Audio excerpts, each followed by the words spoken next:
Sejam bem-vindas, bem-vindos, bem-vindos ao encontro de hoje. Para a gente começar, queria propor um check-in, e acho que, como vocês já perceberam, eu sempre fico muito motivada de acordo com as variações de temperatura.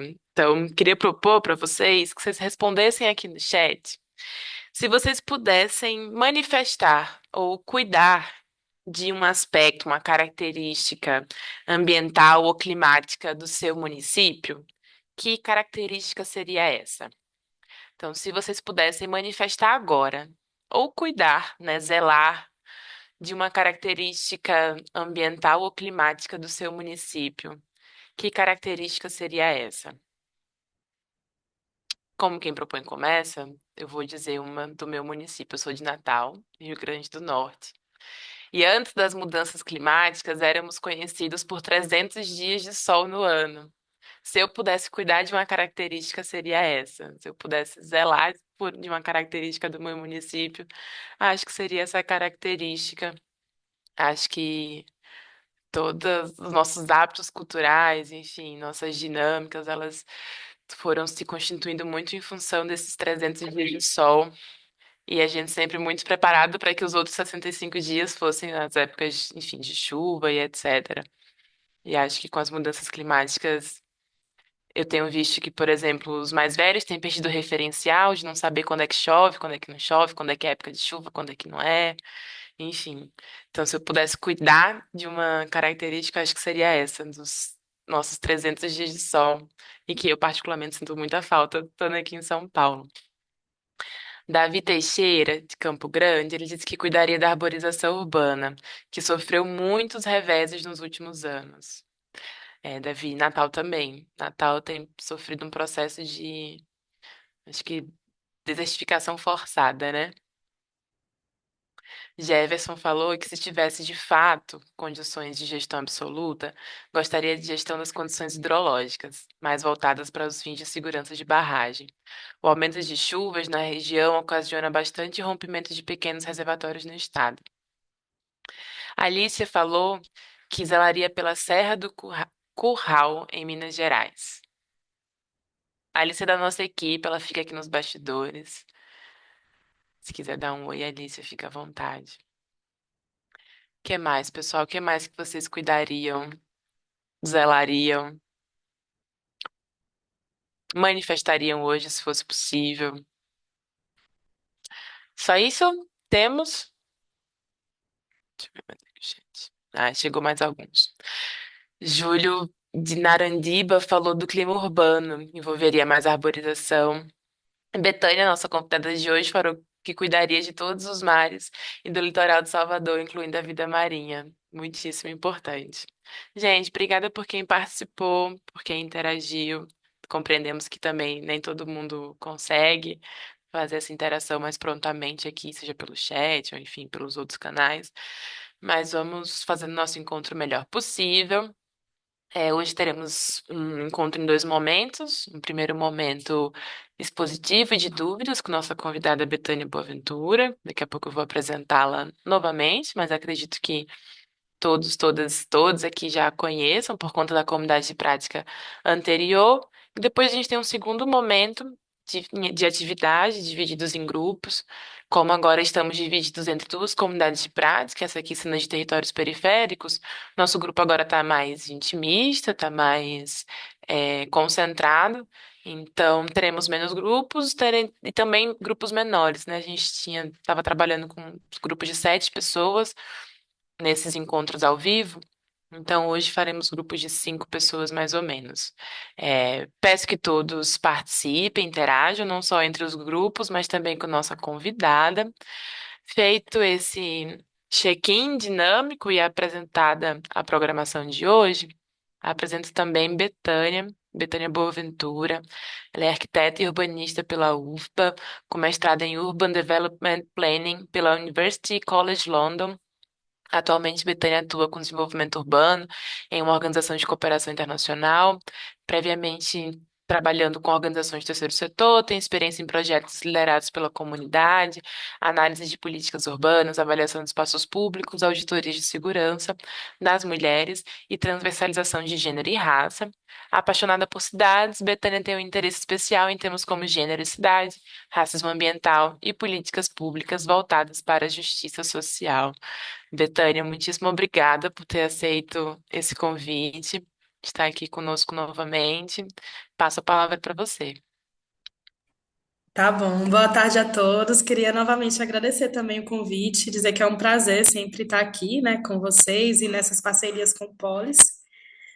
A comunidade de prática passada foi super legal, eu adorei participar, adorei a discussão, adorei participar também da atividade, de cada grupo. Eu vou compartilhar a tela, porque eu fiz um slide, porque eu me oriento mais com slide, e aí a gente pode começar. Vocês conseguem ver? Para mim tá carregando ainda, Betânia. Aí só para te avisar também que a gente tem um tempo bem confortável agora que o grupo também tá menor, então Ah, pode pronto. aproveitar bastante, assim, que a gente vai ter tempo para tudo que está previsto, com certeza. E, turma, por favor, fiquem à vontade para mandar os comentários e dúvidas aqui no chat. E tenham sempre em mente o estudo de caso que vocês estão desenvolvendo, né? Então, os projetos que vocês escolheram para desenvolver nessa comunidade de prática, tentem correlacionar o que Betânia está trazendo com o projeto, né? O partido de projeto urbanístico que vocês estão desenvolvendo. Pronto. Agora sim, Betânia, desculpa. Agora vamos. Obrigada, Sara. Vou deixar aqui o chat do meu ladinho para eu conseguir sempre ver. Que a intenção é que seja mais uma conversa, né? Um diálogo. Então, para o encontro de hoje, eu pensei em trazer um pouco sobre como o desenvolvimento urbano integrado pode ser uma ferramenta de transformação social, né, socioespacial nas periferias urbanas. E aí, o que eu pensei para hoje, é a gente discutir um pouco o que são territórios periféricos, por que o desenvolvimento urbano integrado é estratégico para as periferias, pensar qual seria o passo a passo da gente utilizar a abordagem do desenvolvimento urbano estratégico para a transformação das nossas periferias, e depois a gente pensar um pouco sobre as ações integradas. E aí eu queria muito ouvir de vocês, né? O que é que vocês estão pensando nesse projeto? O que é que vocês já realizaram em outros projetos que vocês participaram? E aí depois tem uma sessão que eu trouxe algumas perguntas para a gente provocar um debate, uma conversa, né, entre a turma. Então já começa com pergunta, gente. Eu queria ouvir de vocês, e aí vocês podem abrir o microfone ou colocar no chat, não sintam vergonha, o que são territórios periféricos para vocês, primeiro, e como o desenvolvimento urbano integrado pode ser estratégico para as periferias. E aí, gente, todo mundo com vergonha? Deixa eu então, já que ninguém iniciou, eu começo. Prazer, Jefferson de Campo Grande. Não sou tanto da área do urbanismo, mas da parte ambiental. No meu entendimento, território periférico, a gente pode ver de duas formas.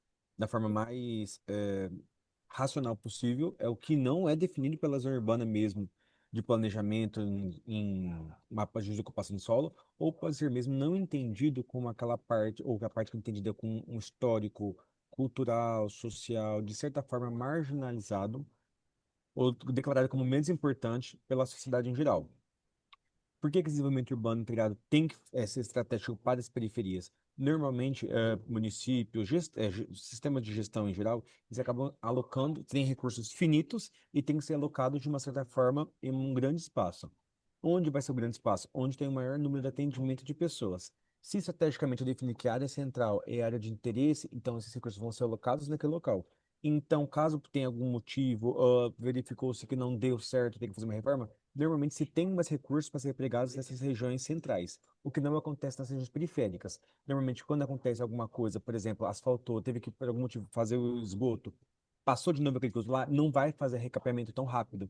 Então, os recursos têm que ser alocados de uma forma estratégica, eles não são tão, é, não tem de quanta quantidade quanto as regiões centrais. Então, no meu entendimento, esse desenvolvimento urbano integrado é porque você tem que fazer planejamento integrado de todas as esferas, ambiental, social, cultural, de lazer, para que ela não tenha retrabalho, porque não tem tantos recursos disponíveis como ocorre nessas regiões mais centrais. Massa, Jefferson. Eu acho que você trouxe vários aspectos super importantes que eu vou trazer depois.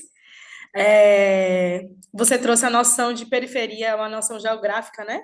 Que é tido o periférico, algo que está longe do centro ou marginalizado do centro da cidade, mas você também trouxe o contraponto de que territórios periféricos não necessariamente diz respeito apenas à localização geográfica, né? A gente pode ter territórios periféricos até próximos das áreas centrais, né? Mas são territórios que são marginalizados. E aí você trouxe essa dimensão, né, de que são territórios em que não tem tanto investimento público, né? Porque as áreas que são mais visibilizadas e as áreas que são mais atraentes ou centrais da cidade são as áreas que têm recebido mais recurso, né? Então, os territórios periféricos também são caracterizados por um histórico de falta de investimento público. Alguém quer falar mais? Deixa eu olhar o chat. Para interagir contigo, Betânia, temos alguns Uhum. comentários. Ana Caroline Gonçalves, de São Luís do Maranhão, falou: territórios periféricos são os que estão longe do centro, às margens, muitas vezes invisibilizados e, consequentemente, sem acesso a políticas públicas e investimentos. E o desenvolvimento urbano integrado é uma estratégia de ligar esses territórios e pessoas que ali habitam, permitindo acesso e direitos garantidos, proporcionando ir e vir, trabalhar, estudar, se divertir, acesso à saúde, etc., com dignidade. Eu achei perfeito também sua colocação, Ana Caroline. E eu acho que complementa o que Jefferson disse. E se a gente pensar no próprio termo, né, desenvolvimento urbano integrado? Então, existe uma intenção de integrar não só as políticas públicas e articular as políticas públicas setoriais entre si, mas também quando a gente pensa territórios periféricos, existe uma intenção de reparar, né, a marginalização e a falta de integração desses territórios com a cidade. E aí a gente pode pensar, por exemplo, o grande programa que está sendo realizado agora. Eu ia trazer até como exemplo, mas depois eu desisti, que é o Periferia Viva, né? O Periferia Viva tem essa proposta de utilizar o desenvolvimento urbano integrado para pensar estratégias para as periferias. Eu vou passar mais um pouco, depois a gente vai discutindo ao longo da apresentação mais. Então, trouxe aqui algumas definições, mas não quer dizer que isso seja suficiente, né? E que seja a verdade absoluta sobre o que se é, o que são, né, territórios periféricos.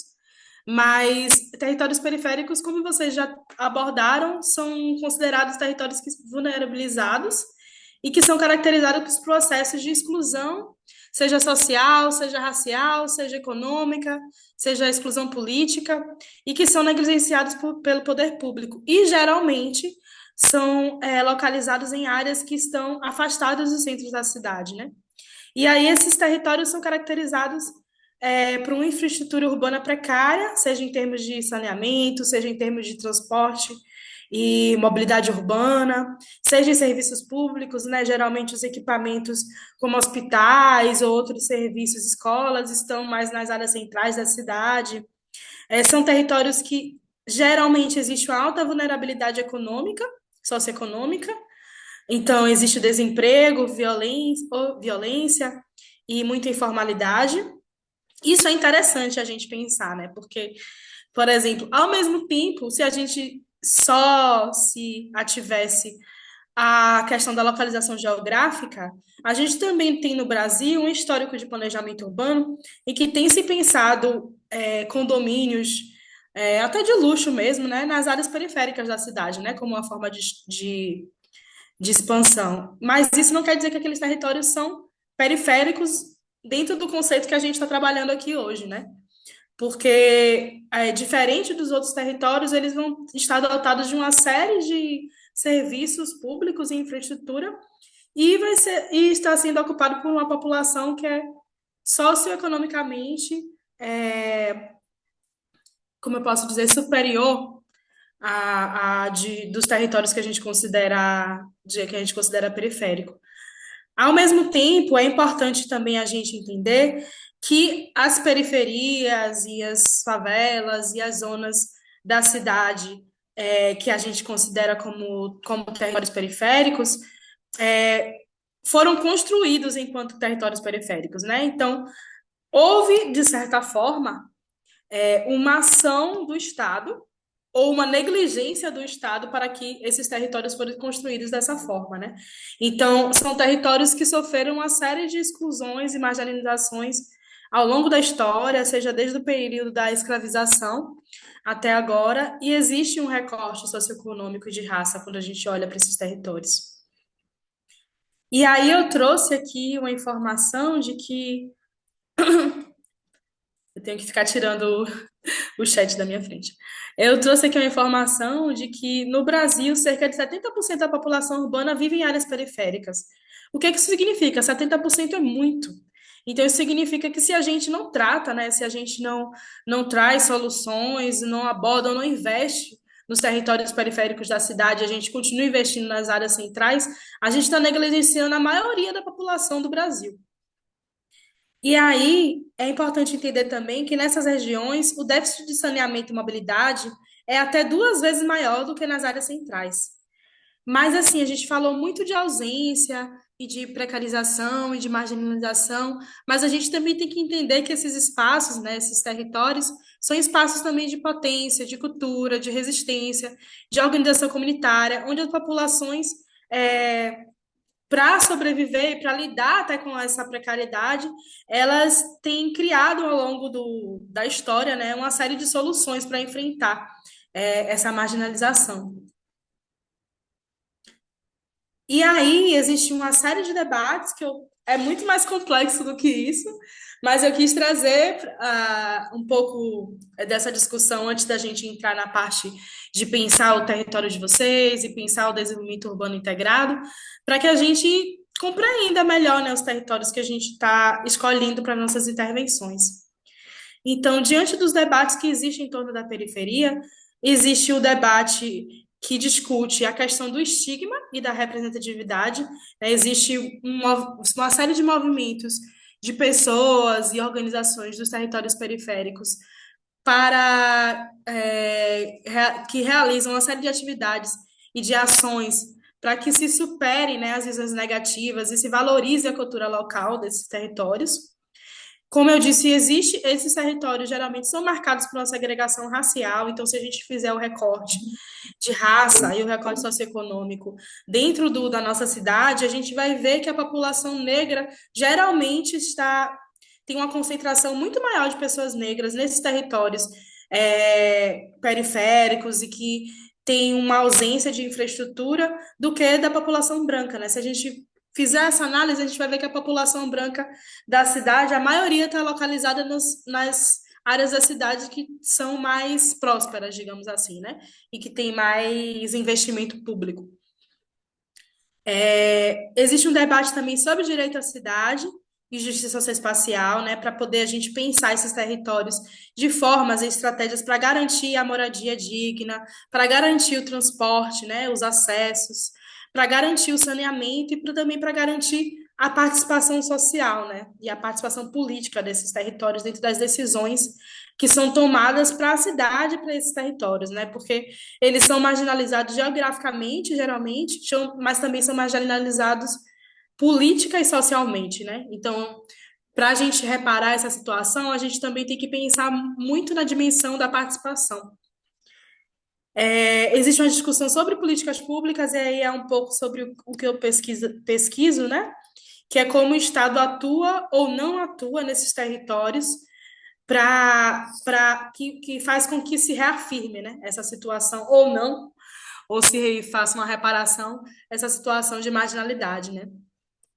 E existe também uma discussão sobre economia e trabalho, né? Que são áreas que geralmente se predomina a informalidade, muito também porque existe uma falta de oportunidades, né, de geração de renda e de empregos. E aí eu trouxe uma pergunta, né, e tentei, fiz esse exercício de tentar responder o porquê do desenvolvimento urbano integrado ser estratégico para as periferias, né? E foi a pergunta que eu fiz para vocês no início dessa aula. E aí, primeiro, é importante a gente entender que o desenvolvimento urbano integrado é uma abordagem de planejamento e gestão urbana que articula diferentes políticas setoriais e atores sociais. Então, não a gente vai pensar na integração e na articulação de políticas de habitação, de políticas sociais, de políticas de saúde, de políticas econômicas de forma integrada, mas a gente também vai pensar nos atores sociais daquele território, vai dar voz, né, a esses atores sociais. E a gente vai utilizar essa abordagem para transformar o território de forma integrada, participativa e sustentável. Então, ele é um processo, né, o desenvolvimento urbano integrado, né, pensar a intervenção a partir desse conceito, é um processo que envolve múltiplas dimensões, né? Envolve a dimensão social, envolve a dimensão econômica, a dimensão ambiental, cultural e política, né? Essas são as que eu citei, né? Porque eu acredito que existem, que extrapola, né? Essas dimensões que eu citei. E aí, é preciso entender, né, essa questão de que o DUI, no Desenvolvimento Urbano Integrado, ele busca trabalhar em rede, né, integrar políticas públicas e, acima de tudo, ele considera o território como protagonista e fomenta a participação social como parte do planejamento. Então, para a gente pensar as intervenções dentro desses territórios periféricos, a gente vai entender esse território como protagonista. Então, é fundamental ouvir as vozes, né, das pessoas que ocupam esse território e também compreender, né, fazer uma leitura técnica daquele território e considerando as particularidades deles, né? Então, os princípios centrais do DUI que contribuem para poder a realização de intervenções transformativas nas periferias são a participação social, entender o território como protagonista, fortalecer o protagonismo comunitário, pensar a integração multissetorial, que foi o que a gente falou, a gente vai pensar em políticas públicas de habitação, saneamento, mobilidade, meio ambiente de forma integrada. A gente vai, uma coisa também, uma grande chave, assim, do desenvolvimento urbano integrado, pensando que ele tem em suas dimensões a dimensão do direito à cidade, a dimensão da justiça social, é que o desenvolvimento integrado ele vai reconhecer a desigualdade territorial. Ele vai reconhecer e vai buscar reparar, né? Então ele não ignora e não invisibiliza aquela e nem culpabiliza, né, as pessoas e o território pela desigualdade. Ele reconhece que houve é, uma ação, uma falta de ação do Estado e que isso precisa ser reparado para que seja promovida a equidade dentro daquele território. E ele também promove a sustentabilidade e a resiliência socioambiental. E aí, pensando sobre os desafios específicos que as periferias têm, a gente entende que as periferias, e aí foi algo que foi falado pelo colega no início da aula, a gente entende que os territórios periféricos existe uma fragmentação muito grande das políticas públicas e que elas não dialogam entre si, e quando elas chegam, né, quando as políticas públicas chegam nesses territórios, são elaboradas de forma muito fragmentada. Então, um exemplo que a gente pode ter é a própria forma de pensar a habitação nesses territórios, né? Pensar realocação e remanejamento, sem pensar no acesso das crianças à escola, né? A gente às vezes reloca, né? De um local do território periférico para outro, sem pensar toda a falta de provisão de transporte ou provisão de equipamentos públicos. A gente pensa só a habitação em si, né? A construção física e não pensa o resto das políticas públicas que precisam serem articuladas quando a gente pensa a habitação e o bem viver das pessoas, né? O bem estar assim, né? Das pessoas. Existe também a carência histórica, que a gente já abordou, e existe o que a gente chama de racismo ambiental e desigualdades raciais de gênero e de classe, né? Então, são territórios também marcados pelo racismo ambiental. Vocês sabem o que é racismo ambiental? Como é que eu vejo aqui até?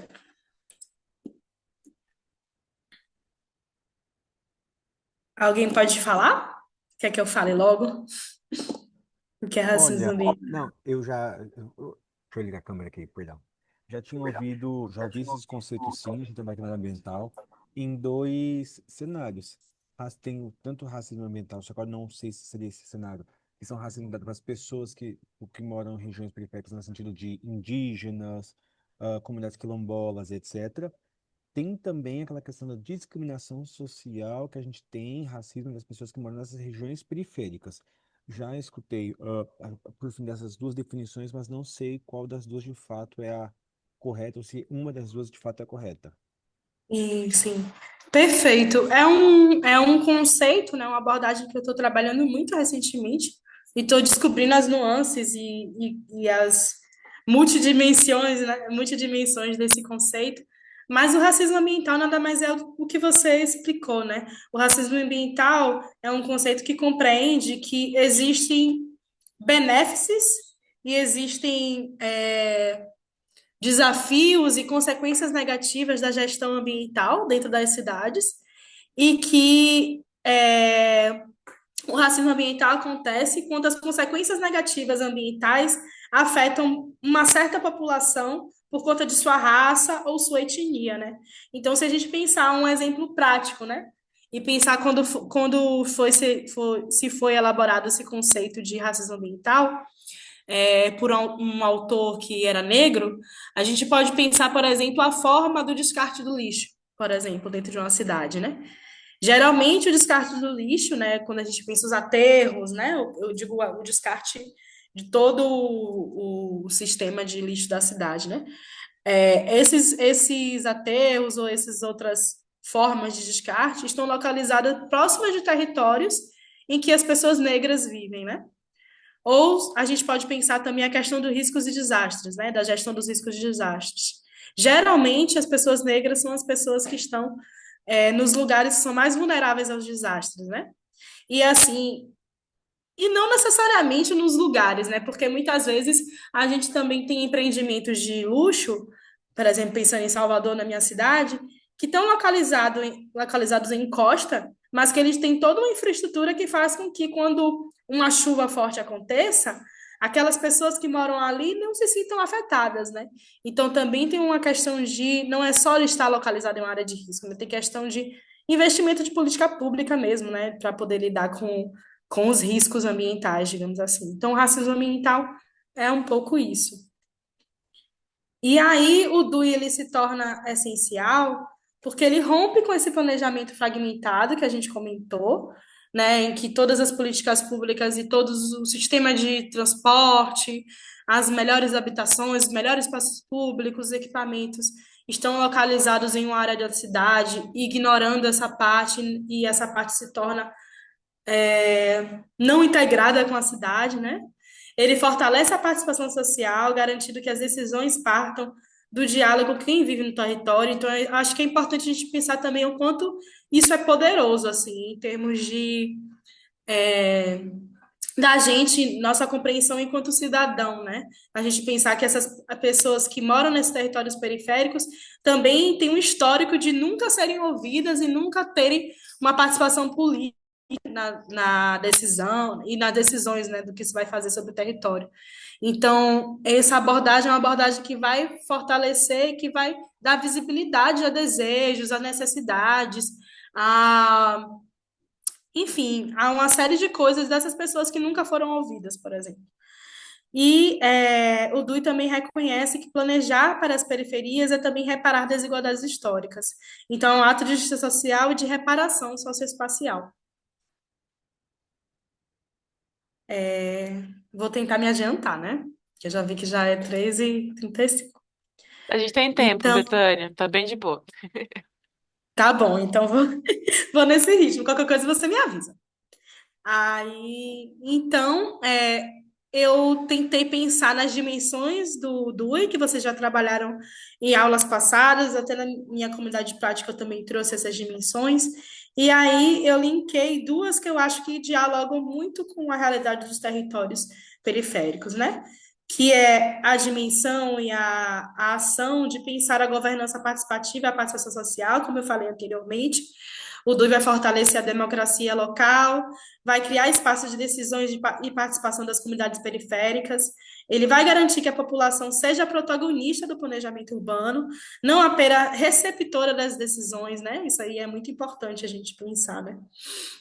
E ele também vai ser um processo que ele vai construir uma confiança entre o poder público e a sociedade civil, tornando os projetos mais legítimos e sustentáveis. Isso é muito interessante, né? A gente pensar também o processo, não só o resultado, né? Então, o Du, ele não pensa só a obra, né? A intervenção, ele pensa nesse processo e no fortalecimento dos vínculos e da relação de confiança entre o poder público e a sociedade civil, né? Isso é muito importante, né? Porque agora a gente eu estou trabalhando na gestão do projeto do Periferia Viva, né? De um território do Periferia Viva aqui de São Gonçalo, no Jardim Catarina, que é o maior loteamento, né? Da América Latina. E a gente trabalhando na macro-área que é mais vulnerável, né? Dentro do território. E aí a gente tem o posto territorial lá, e a gente faz vários diálogos com as pessoas, e é muito comum as pessoas daquele território, a gente teve uma atividade participativa semana passada para explicar o projeto, a prefeitura estava lá com a gente também explicando, e é incrível assim a descrença das pessoas. E eu entendo completamente, né? Porque eu também sou cidadã. A descrença das pessoas de que isso vai acontecer, assim, até que essa obra vai acontecer, de que o asfalto vai chegar realmente na minha casa, que realmente o esgoto não vai transbordar mais, e de que. E mais do que isso, assim, da obra chegar na minha casa, as pessoas ficaram perguntando especificamente, né? Isso, é, de que a minha voz vai ser ouvida dentro desse processo, né? O próprio Periferia Viva ele tem como uma obrigação ser um processo participativo. Então, existe também nessa população que é periférica e que mora há anos, né, são gerações dentro daquele território, uma descrença de que ele vai ser ouvido, né? E de que os desejos deles vão virar projetos e esses projetos vão virar intervenções, né? Então, é muito importante a gente pensar em outros processos, né? Dentro da nossa prática profissional, para que a gente reconstrua ou construa do zero essa confiança no poder público, né? Que se perdeu ao longo do tempo, né? Ou que nunca foi construída mesmo, né? Então, um exemplo prático disso é a realização de oficinas comunitárias e da própria leitura técnico-comunitária, que também inclui oficinas, né? Para definir as intervenções do bairro e as prioridades de investimento. Imagina, a gente pensar junto com as pessoas, né? Construir junto com as pessoas prioridades de investimento dentro do bairro, né? Isso é muito interessante, né? Quando a gente pensa, por exemplo, alguns dispositivos como o orçamento participativo, que foi realizado lá em Porto Alegre, a gente chega nesse nível, né? Seria o ideal. E aí, outra dimensão que eu peguei, que eu acho que é importante para a gente pensar territórios periféricos, dentro da abordagem de desenvolvimento urbano integrado, é a justiça espacial e o direito à cidade, né? Então, o desenvolvimento urbano integrado vai reconhecer que as periferias carregam desigualdades históricas e busca reparar essas injustiças. Então, quando a gente pensa direito à cidade, essas intervenções vão buscar garantir o acesso a bens e serviços urbanos de forma equitativa, né? Então, vai fazer com que essas pessoas passem a acessar um sistema, né, de transporte público melhor, melhorias na habitação, ou regulação fundiária, né? Às vezes a pessoa tem habitação, mas não tem a garantia da permanência, né, do título daquele terreno, daquela moradia. Vai também promover ações de saneamento e também de promoção de melhorias em espaços públicos, né? E essa dimensão também pensa e planeja a cidade como um espaço coletivo de todos, né? Combatendo a segregação e a exclusão social. Aí um exemplo prático é a ação de conectar a infraestrutura de mobilidade urbana de bairros vulneráveis, né, bairros periféricos, com os centros da cidade, né? E também conectar esses bairros com os equipamentos públicos que existem na cidade, né? Eu citei o exemplo de hospitais, por exemplo, escolas ou até equipamentos culturais, né? Geralmente os equipamentos culturais das cidades estão também apenas nas zonas centrais. E aí, eu trouxe outra pergunta, que agora todo mundo vai ter que participar, minha gente. Vou esperar todo mundo responder. Na cidade de vocês, como é que vocês iniciariam esse processo de intervenção com essa abordagem do desenvolvimento urbano integrado? Qual seria o primeiro passo, digamos assim?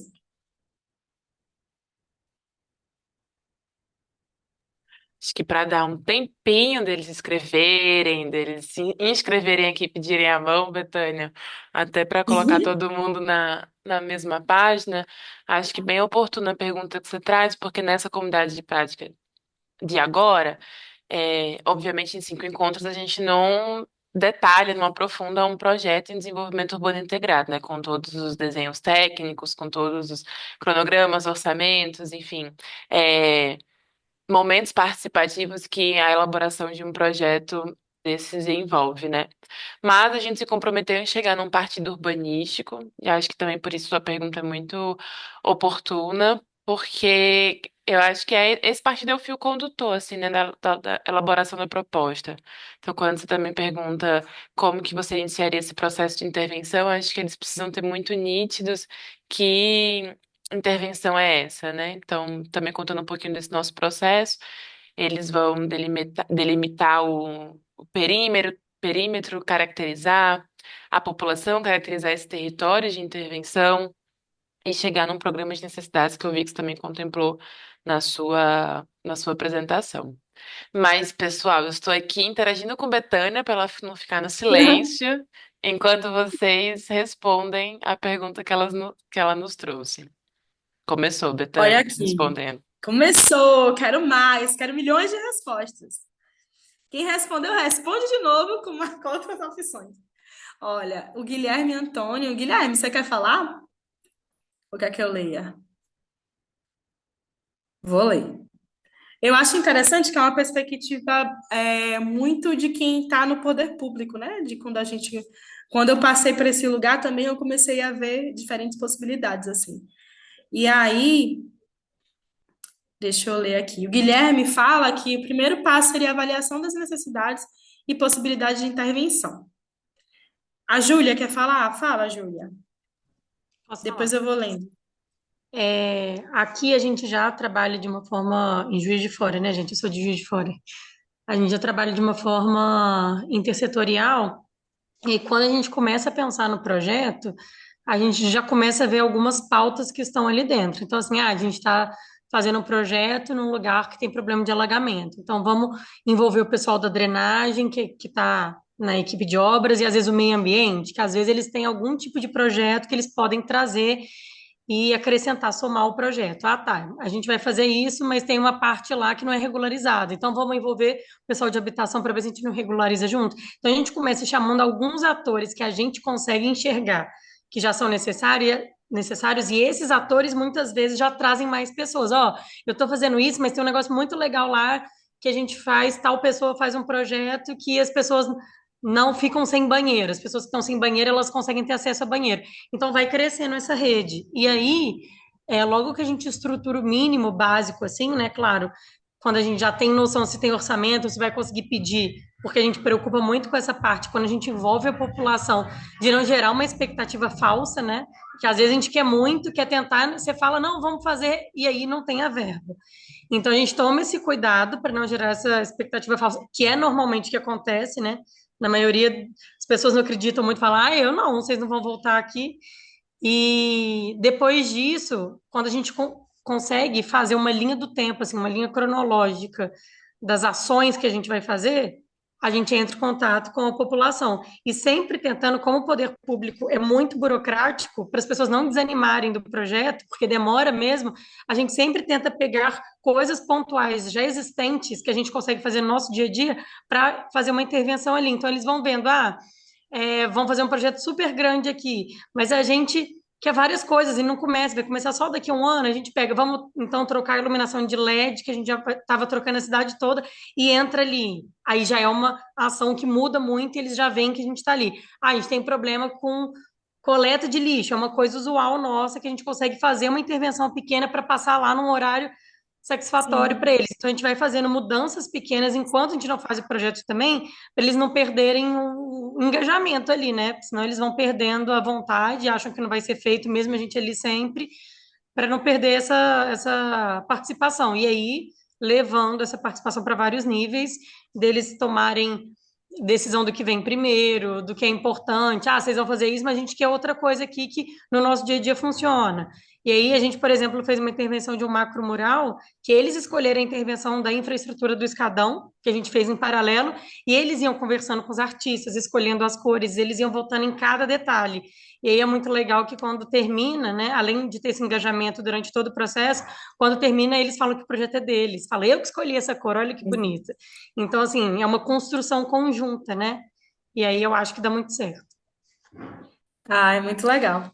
Eu acho interessante sua fala, porque vem muito desse lugar também de entender o problema, entender quais políticas e projetos setoriais envolvem aquele problema e ter a garantia de que vai ser realizado pelo menos o básico antes de começar também o processo participativo, justamente para poder não ser mais um processo de descrença, né, do poder público. Isso é importante mesmo, isso muda um pouco o jogo. Quem é depois? Davi ou Jefferson? Eu, eu. Tá me ouvindo? Pode ir? Oi, boa tarde. Então, aqui em Campo Grande, a gente tem uma cultura de criação de grupos de trabalhos e comitês. Então, como que funcionam esses grupos de trabalho? A agência de planejamento, ela concentra, né, a gestão desses grupos e a gente convida as outras secretarias de infraestrutura, habitação, conforme o tema, que for direcionado. Então, a gente tem uma série de grupos para trabalhar temas específicos. Mas toda vez que a gente vai revisar uma política ou uma legislação, a gente também tenta trabalhar alguns projetos piloto para ver como que vai funcionar aquela aplicação daquela legislação. Por exemplo, política habitacional, regularização fundiária, que é uma política que está bem fresca aqui, que a gente está, há pouco tempo, tendo que fazer algumas revisões. Então, a gente inicia com os técnicos que vão fazer parte, tanto os que mexem com regularização, com infraestrutura, a parte de legalização, né, a parte mais jurídica, cria um grupo técnico específico de servidores, e depois desse grupo já bem engajado, e que já conhecendo muito bem o tema, aí a gente vai para a discussão com a população. E não é uma discussão de projeto ainda, é uma discussão muito assim, o que que vocês entendem como importante, o que que vocês entendem que precisa ser ajustado, qual que é o problema que vocês estão vivenciando aí? No caso da política habitacional, a gente precisou fazer um projeto piloto numa comunidade muito grande. Para Campo Grande, 1.500 famílias é uma comunidade grande, que é um grupo até, assim, bastante expressivo, né?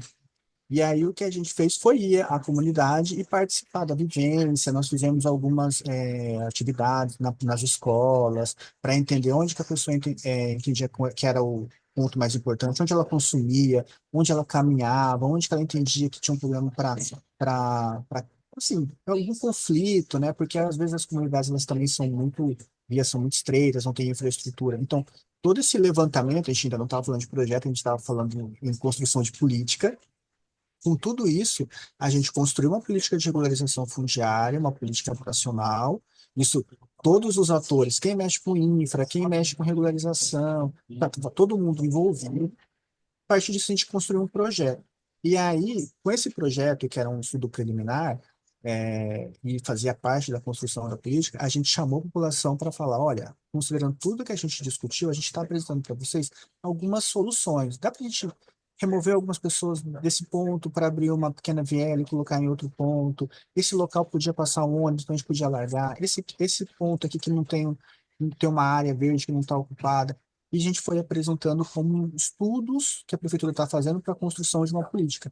E foi bem proveitoso, porque a população conseguiu entender que aquilo não ia acontecer naquele momento, que servia para a construção da política, mas que já era uma ideia que a prefeitura estava acompanhando vamos falar assim, observando. A gente fez uma reunião, uma população periférica de muita vulnerabilidade e que a gente fez pelo Zoom e a gente teve uma participação muito alta de pessoas pelo celular, assim, e as pessoas conseguiram ter um entendimento. A partir dessa experiência, a gente começou a aplicar em outras políticas essa discussão.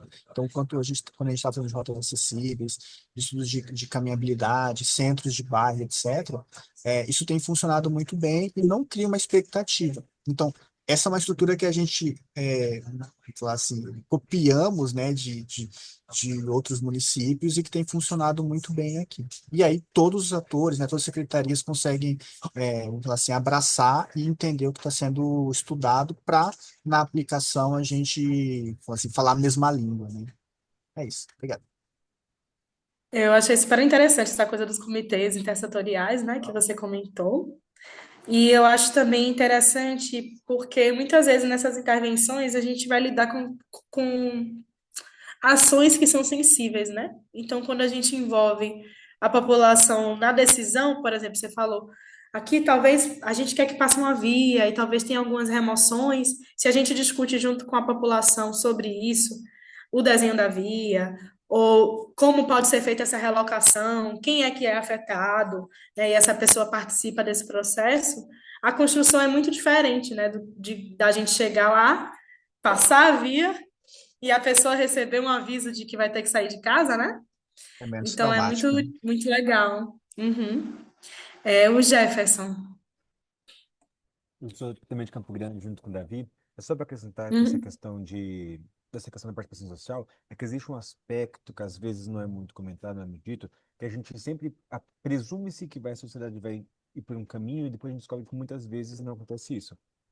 Dando um exemplo disso, quando tem uma questão de apontar áreas verdes, fazer uma questão de APPs, a gente sempre presume que a gente vai fazer esse plantio, esse aumento dessas APPs, às vezes recuperação dessas áreas periféricas, e tem um grande acerto social. Mas existe, sim, aqui em algumas regiões de Campo Grande, o que as pessoas chamam de, tipo, favelização das APPs, onde elas entendem que, a partir do momento que você aumenta essas áreas verdes dentro dessas regiões, você vai trazer mais invasores para aquelas regiões, você vai aumentar a criminalidade na região, porque as pessoas vão ficar naquelas árvores escondidas para fazer aumentar casos de assalto. Então, tem situações onde, quando vão se fazer propostas de aumento de áreas verdes, aumentos e de levar essa área de vegetação para essas áreas mais periféricas, não é o que a sociedade espera. Mesma coisa quando a gente fala, por exemplo, às vezes de pegar uma área pública, que ela não é utilizada, às vezes, numa região periférica, e a gente espera levar uma praça, alguma coisa para essa região. Presume-se, não, todo mundo vai gostar, a região vai gostar, todo mundo espera ter uma área pública, um parque, alguma coisa perto da sua residência. Mas já tiveram casos que a gente vai fazer essa entrevista, as pessoas falam que elas não querem isso, porque a partir do momento que você traz isso, vai aumentar o trânsito aqui da minha região, vai aumentar aqui o barulho, eu não quero isso, eu não quero aquilo. Então, assim, quando a gente fala como gestor público, a gente presume-se o entendimento do conhecimento da população. Só que cada região tem sua particularidade, justamente por isso, porque a Uhum. gente e presume-se que espera o quê? Ah, não, todo mundo quer ter uma praça perto, todo mundo quer ter uma árvore perto, todo mundo quer ter. Mas na verdade, todo mundo gosta que essas regiões centrais. Todo mundo quer que tenha uma região central ali muito bem, com bastante cultura, bastante opções de lazer, esporte, e as regiões periféricas sejam para residências. A partir do momento que você leva essas áreas verdes, essas estruturas populares para perto da casa das pessoas, aí as pessoas falam, não, eu não quero. Eu quero que esteja ali no Uhum. meu vizinho tem que cuidar da árvore dele, mas não aqui. Então, é interessante trazer esse aspecto dessa questão da participação social, porque muitas vezes o gestor ele já presume-se do conhecimento, não, todo mundo quer isso. E quando você vai verificar isso, naquela região não é o que as pessoas esperam. Já tivemos isso acontecer em Campo Grande. Tanto locais que foram fazer aberturas de vias, como o Davi havia falado, e a sociedade falou, não, não quero isso aqui, não quero que tenha essas árvores. Como você falou, não, pelo amor de Deus, mete bala, porque aqui sempre tem assalto, não vejo a hora de alguém derrubar essa árvore aqui. Então é sempre uma caixa de surpresa do que é a participação social quando a gente fala disso. Depende muito de cada território, né? E a realidade de cada território, né? E aí a participação social meio que redesenha. Mas, ao mesmo tempo, eu acho que é importante a gente, enquanto planejador, enquanto gestor, tem coisas que a gente tecnicamente e socialmente, a gente sabe que é importante para o território, né? Então, talvez, não sei se é o caso, mas pensando que espaço público pode conectar mais, ou tem muita criança no bairro e jovem que não tem para onde, né? Brincar, para onde ir. Às vezes é um processo participativo também envolve um pouco de negociação, sabe? E diálogo, assim. Mas eu entendo o que você tá falando. Eu acho que cada processo participativo vai ter um resultado totalmente diferente do que o gestor espera, eu acho. A maioria, sim. Porque várias particularidades do território vão aparecer, várias nuances que a gente não entende. Por exemplo, a dimensão da violência, muitas vezes a gente distante, a gente não entende, né? Como é que acontece no território, quais são os signos, quais são os territórios. Por exemplo, eu sou da Bahia, mudei aqui para o Rio de Janeiro, estou compreendendo. Eu achava que eu entendia como eram territórios violentos. Não entendo, não sei nada, assim. Eu vou com toda a humildade tentando aprender com o pessoal que é daqui e com o território, como é que acontece, né? Quais são esses processos, né? De muitas vezes de controle de corpos, que é diferente de como acontece na Bahia. Realmente, cada lugar vai ter sua particularidade, mas eu acho que a gente também, eu acho que talvez quando a gente propõe algo e aí vem uma resistência, uma problematização maior, às vezes também tentar entender quais são as outras questões, né? Por exemplo, se há violência, que outras políticas intersetoriais a gente pode buscar para poder resolver a questão de violência para que o parque exista, sabe? Sara. Só trazendo 5 centavos de contribuição, Betânia, assim, também de situações que eu já vivi, enquanto estudante de arquitetura, na verdade, em Natal, né? Quando eu era estudante, a gente tem os EMAUs, né? Os Escritórios, Modelos de Arquitetura e Urbanismo. Fundei o de Natal, participei e a gente começou a desenvolver atividades numa comunidade, assim.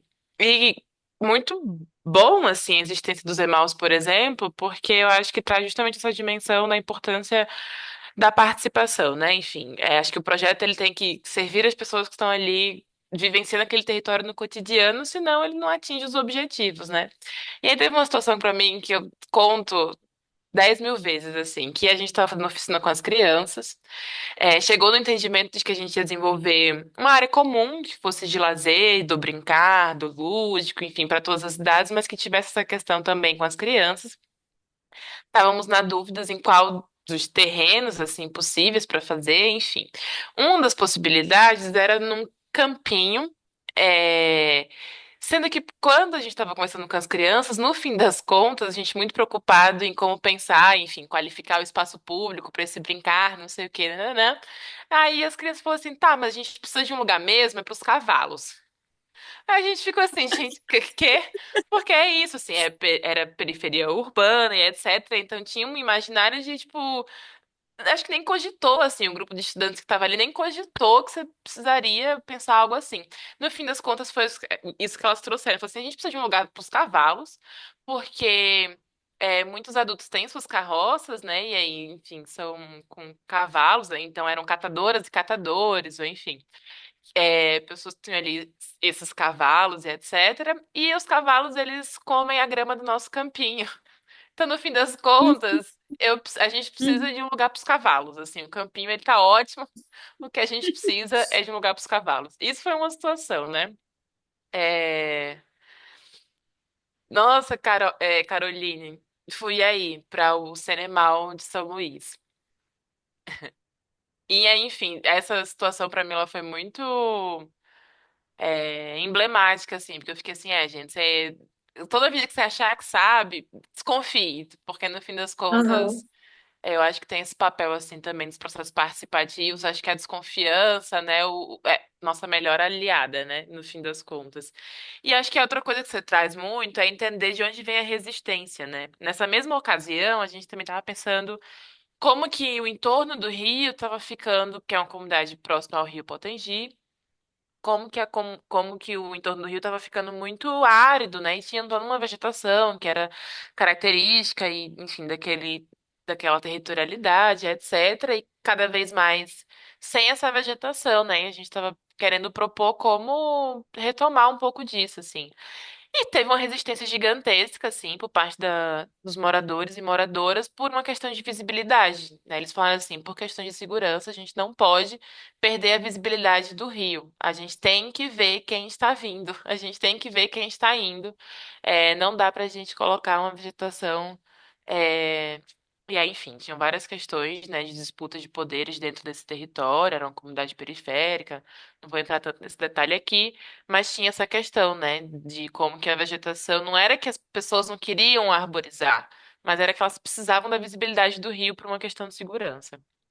Enfim, só Uhum. contribuindo um pouco com esses exemplos também. Certo. Olha, a gente também já deve ter se cruzado aí, viu? Eu era do diretório acadêmico e aí a gente promovia, às vezes, os encontros dos escritórios. Olha, eu vou ler rapidinho aqui o que tem no chat. Eu pensei em vários outros exemplos, assim, durante a trajetória, mas eu vou deixar para trazer depois. Trajetória profissional, assim. A Natália disse que o primeiro passo seria convencer as chefias do Poder Executivo a adotar um cronograma de participação social para a construção da intervenção. Porque se as chefias não aceitarem, fica difícil a equipe técnica municipal realizar esse trabalho por conta própria. A Gisele falou por meio do diagnóstico participativo, em Campo Grande a gente inicia o Davi, né? Pela agência de planejamento, são criados grupos de trabalho. O Davi que falou com a gente, né? Com todas as secretarias, e posteriormente são convidados a população diretamente afetada por escutativa, reuniões públicas e participação de atividades. Ainda creio que as estratégias de arborização, como o 330-300, são melhores integradas em regiões periféricas. O Jefferson estava respondendo a fala de Davi, né? Nesse momento. Vou passar rapidinho. O Guilherme disse que estava sem áudio. Ô, Guilherme, escreve, Guilherme. E aí, a Elaine botou diagnóstico da área, definição da intervenção, elaboração do projeto técnico, execução e acompanhamento, sensibilização do poder público, aproximação dos territórios. É importante entender as demandas e desejos da população, suas pautas e agendas prioritárias, e assim formular ideias de projetos que interliguem as diversas disciplinas e quais os atores serão acionados. A participação popular é indispensável para o sucesso e sustentabilidade do projeto. A Melissa fez um elogio, depois a gente volta para os elogios. A Tamires disse que é o levantamento de demandas populares, escutativa, junto com as demandas técnicas. O Jensen falou que acha que depende de como surge o problema, pode ser por demanda, eu entendo, realmente. Pode ser por demanda orgânica já identificada pela comunidade, pode ser por uma observação técnica. Essa nuance é importante mesmo, e eu estou notando aqui no nosso diálogo, né? Pode ser uma política territorial que vai ao território buscar qual a demanda. No geral, acho que os primeiros passos são identificação preliminar do problema, mapeamento de atores, estabelecimento do plano de trabalho inicial. A Virgínia falou que seria um levantamento de informações sobre a área, identificação de atores, diálogo com a comunidade e facilitar o engajamento. E aí, gente, que sorte minha que o processo participativo eu fiz a apresentação antes de ouvir vocês, mas por sorte, o que eu acho que deve ser um dos pontos iniciais, vocês responderam, né? Poderia acontecer igual o processo participativo, né? Eu tá achando que essa seria uma demanda para iniciar um processo de desenvolvimento urbano integrado a partir da participação, e vocês poderiam achar que não, e a gente teria que reajustar agora aqui no nosso diálogo. Mas eu acho que é importante a fala do colega, que depende muito, né, de como surge, né, o problema, né? E aí talvez tenha essas questões que são da agenda mesmo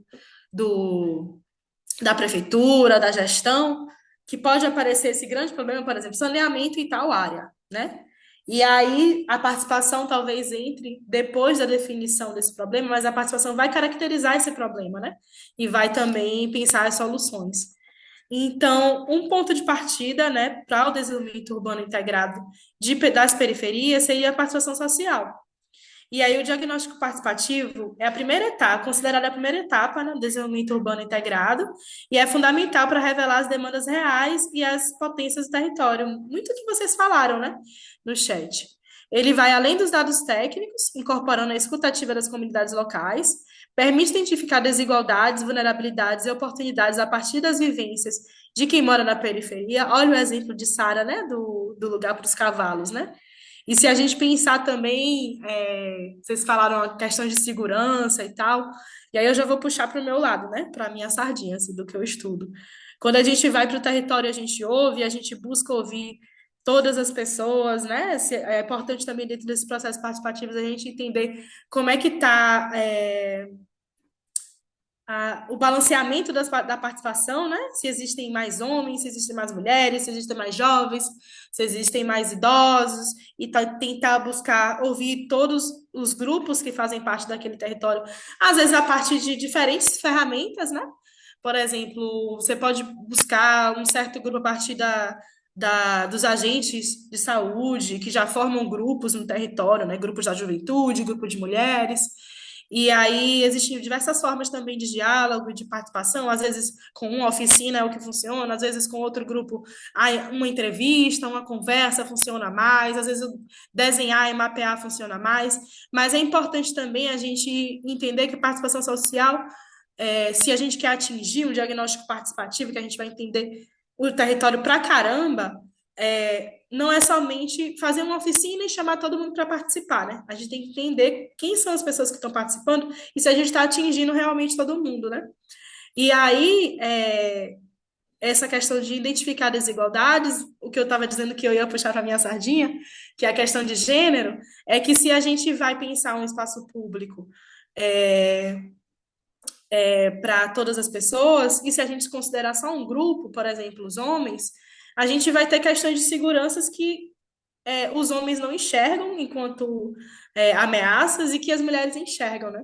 E aí a Sara citou esse exemplo do cavalo, das crianças, e aí eu lembrei um exemplo que eu sempre cito, assim, que foi um grande aprendizado dentro de um processo participativo que a gente fez de um diagnóstico de segurança de espaços públicos com municípios de Alagoas, com atores, né, servidores públicos e gestores, pessoal da secretaria e tal, os secretários e tal. A gente foi para o território fazer uma caminhada exploratória com a lente de segurança, né, uma ficha assim que analisa o espaço público com uma série de categorias que você tem que observar. E aí foi super engraçado, porque aí meu coordenador, meu chefe na época, super legal, o Alex, a gente estava discutindo o espaço e a gente estava caminhando o território, né, junto com as pessoas e deixando as pessoas preencherem a sua fichinha de análise.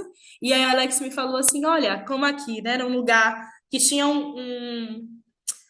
não era um campo, não uma quadra abandonada, e em frente à quadra tinha um bar, e o bar estava cheio de homens, né, curtindo e tal, conversando.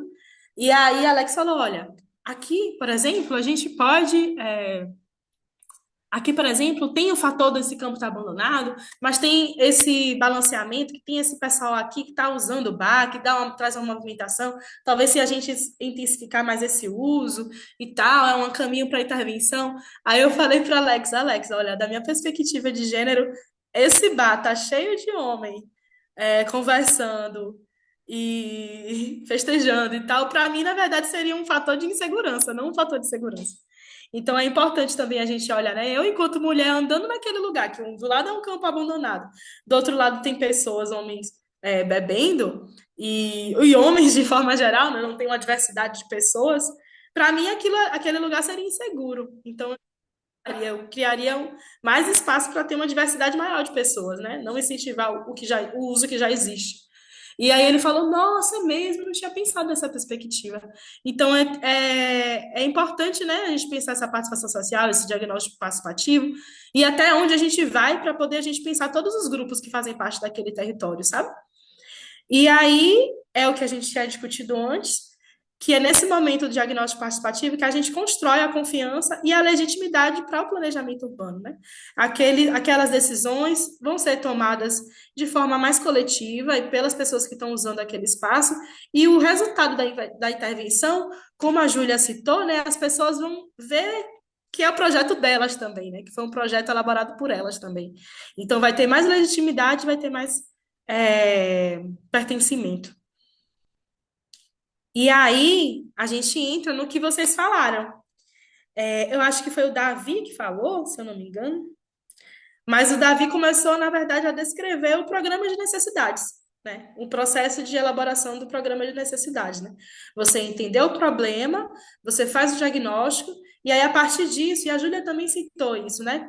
Que o diálogo que vocês fazem com a população também é um processo de levantamento de programa de necessidades para aquele território, né? De uma forma participativa. Então, o programa de necessidades nada mais é do que o elo entre o diagnóstico participativo e as ações concretas, né? A partir daquele diagnóstico participativo, você vai elaborar um programa de ações, de intervenções, que vai responder o que foi diagnosticado anteriormente, e a partir desse programa, a gente vai materializar os projetos, né? Então, o programa de necessidade ele vai organizar as demandas do território de forma integrada, articulando múltiplas políticas públicas.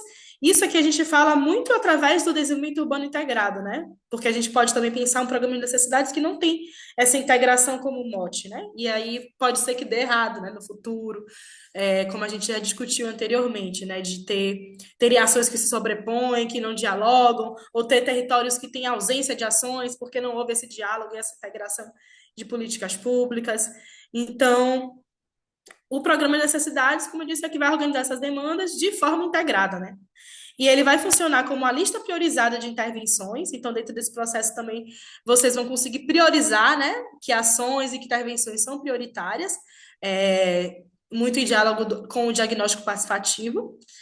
E vai considerar qual é a urgência social, o impacto positivo e a viabilidade técnica. E aí entra um pouco no que vocês falaram também, além da viabilidade técnica, o orçamento, né, para realizar aquilo. Ele vai promover a integração de políticas setoriais, como habitação, saneamento, mobilidade e espaços públicos.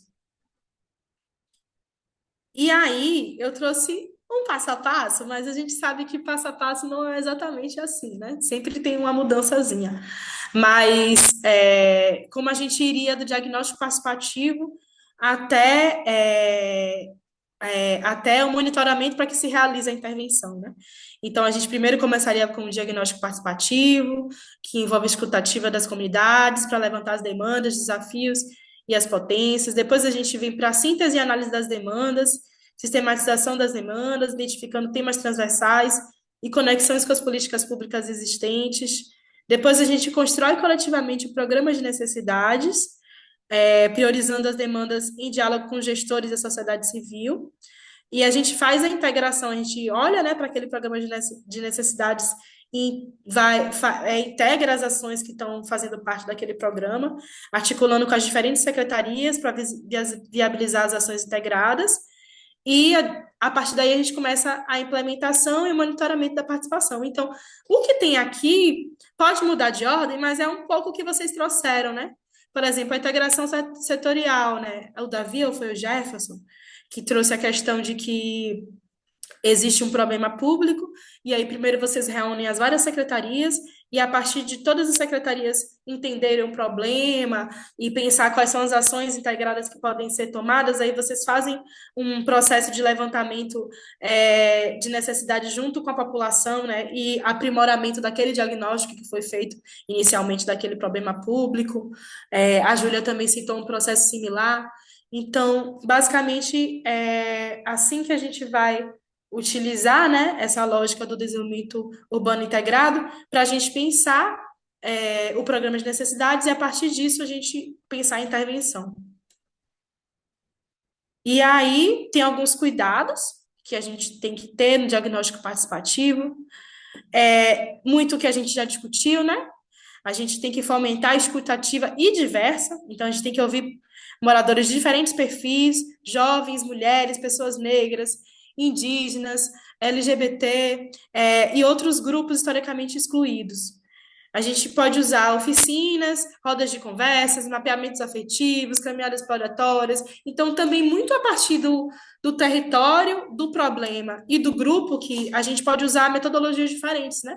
Para que essas pessoas participem, para a gente consiga entender quais são as demandas e quais são as particularidades daquele problema que a gente vê de forma macro, né? É preciso que também exista um reconhecimento dos saberes locais, então é interessante a gente valorizar as histórias, as memórias, as culturas, os processos de resistência das comunidades, né, as conquistas daquela comunidade. E às vezes o território vai falar muito sobre isso, né, existe sempre um lugar ou um espaço que foi conquistado pela comunidade coletivamente, ou foi aprimorado por aquela comunidade, ou que guarda a memória daquela comunidade. E aí a gente também tem que evitar as análises puramente técnicas, ignorar as vivências reais. Nesse diagnóstico, a gente tem que buscar promover um ambiente seguro e acolhedor, um espaço onde todas as vozes tenham vez e sejam respeitadas. Então, a gente, enquanto gestores públicos, servidores, dentro desses processos participativos, e assessoria técnica, né? A gente tem que tomar cuidado também em tentar facilitar o diálogo, né? A gente tem que provocar quem está falando menos, ou entender como é que aquela pessoa que está falando menos consegue se expressar, porque às vezes não é através da fala, às vezes é através de outro dispositivo. Entender se tem gente que, às vezes, lideranças que tem territórios, tem comunidades que a gente vai que tem certas lideranças e que são meio ditatoriais, né? E que elas às vezes quer usar aquele espaço para se promover politicamente, e a gente vê que o caminho, né, do diálogo está indo para outro lugar, que não é o que é desejado, e às vezes tem disputa mesmo de território, a gente lidando agora com território com conflagrados. Esse termo conflagrado foi aprender aqui no Rio de Janeiro, não chamava assim, não. E aí, com territórios conflagrados, a gente tem que pensar também nos poderes paralelos, né? Nas forças locais, quem é que a gente chama, se a gente chamar esse grupo, talvez o outro grupo não venha. Então, tem que pensar sempre como tornar, né, um ambiente seguro, né? Se a gente vai falar de gênero, a gente tem que ter um espaço seguro para as mulheres, por exemplo. As mulheres talvez não se sintam confortáveis, ou talvez não, com certeza, não vão se sentir confortáveis num espaço que seja majoritariamente ocupado por homens, né? Elas muitas vezes se sentem confortáveis para falar se aquele espaço público é seguro ou não, e que violações já aconteceram num espaço que só tem mulheres. Então também a gente tem que prestar atenção, né? Seja questão racial também, né? Quem quer falar, quem é, não quem quer falar, né? Se a gente sente a necessidade de ouvir as nuances das violências raciais, a gente tem que pensar naquele espaço para acolher as pessoas, né? A partir da raça, né? Então, a gente também tem que ter cuidado em olhar esse diagnóstico através desses conceitos, com o conceito de racismo ambiental, e através dessas marcas e desigualdades históricas, né? Porque é um processo que a gente quer reparar essas exclusões e esses processos de racismo. E a gente também tem que tentar, dentro desse diagnóstico, sempre ser transparente, né? E aí eu entendo que, às vezes, a gente não tem muito a cultura da transparência, né? Então, a gente, às vezes, tem que tentar, no nosso dia a dia, na nossa atuação, inaugurar processos de transparência, né? E eu entendo também que a transparência talvez seja muita, dentro da gestão pública, está muito ligada à possibilidade de fazer intervenção, né? Então, às vezes, a gente é, divulga resultados diagnósticos, sabendo que a gente vai conseguir resolver, né? Talvez selecione alguma coisa ou outra, porque a gente tem medo de gerar frustração e às vezes esses processos perpassam por, como é que eu posso dizer? Questões políticas mesmo, né? Quando a gente trabalha tô aprendendo muito, né? Com o setor público, às vezes perpassa por questão política também, e a transparência fica difícil, né? Porque geralmente o gestor, e eu digo o outro, um nível, o prefeito, o governador e tal, ele não quer transmitir, comunicar coisas que não demonstram a eficiência da gestão dele, né? A gente já lida às vezes com isso, né? Então a gente tem que pensar também como é que a gente pode ser transparente diante de todos esses desafios, digamos assim. Então é comunicar os resultados dos diagnósticos que serão usados e devolver os resultados à comunidade. Então é importante ter esse feedback, né? A gente voltar para a comunidade e dizer, olha, a partir disso tudo que a gente coletou de todos esses grupos, esse foi o diagnóstico. E aí tem todas as nuances que eu já comentei. E aí, quais são os cuidados para vocês que devem estar agora? Eu não sei que estágio vocês estão de pensar em intervenção, mas se vocês estão no estágio de elaboração do programa de necessidades, existem alguns cuidados que a gente tem que pensar quando a gente pensa o desenvolvimento urbano integrado, né? A questão da construção coletiva e representativa, do diálogo com a comunidade, respeitar a diversidade local, quando a gente pensa essa resposta ao diagnóstico, né?